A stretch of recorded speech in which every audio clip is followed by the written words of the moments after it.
Si vous connaissez la ville de Mers-les-Bains, aujourd'hui, imaginez que le front de mer du Tréport, avant la Deuxième Guerre mondiale, lui ressemblait comme deux gouttes d'eau. Les maisons d'avant-guerre, ou plutôt les villas, étaient très colorées. Les façades pouvaient être rouges, vertes ou bleues.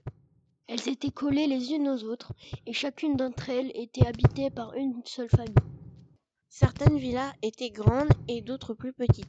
Les matériaux utilisés étaient la brique de Saint-Jean, brique émaillée et le bois. Les toitures, en tuiles ou en ardoise, étaient pentues. Au rez-de-chaussée, on pouvait trouver des boutiques. Avec les couleurs vives et les nombreuses ouvertures, cet endroit nous semble gai et lumineux.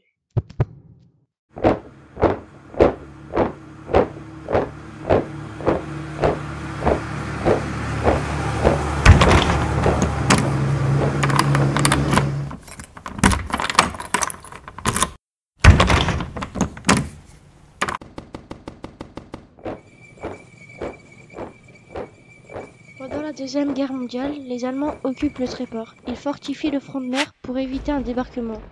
Le casino, l'hôtel du Trianon et les villas sont détruites. En 1945, la paix est revenue. Débute alors la reconstruction.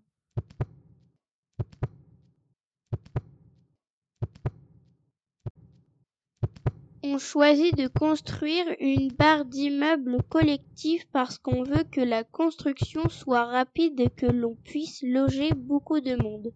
Cet immeuble est long, composé de 3 étages. Son toit est plat. Le principal matériau utilisé est le béton. Il arrive sous forme de plaques que l'on va assembler, ce qui permet de construire rapidement. Les ouvertures sont nombreuses. Cela permet de faire entrer la lumière dans les appartements et aussi de profiter de la vue sur la mer. Il n'y a plus de boutiques, mais des passages permettent aux véhicules de rejoindre les cordillers. Beaucoup de gens disent que cette barre d'immeubles est moche.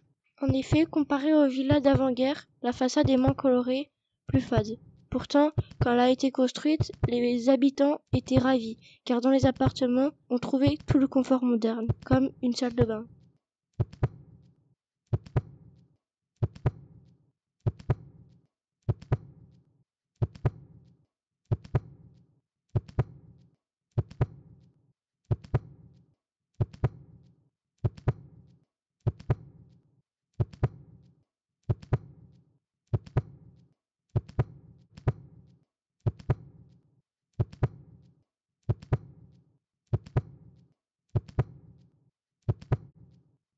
Aujourd'hui, le réchauffement climatique doit être pris en compte, et on aimerait que dans quelque temps, l'immeuble soit autonome.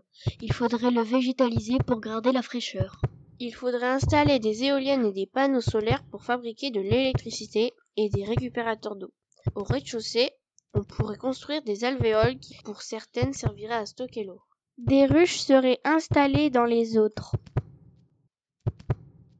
Ce texte a été écrit par Léa B, Léa M, Marine, Timothée, Lucie, Léo, Lucas, John, Daphné, Martin, Augustin, Ilan, Louis, et Robin, Ce texte a été lu par Paul, Louis, Daphné, Léna et Lucie.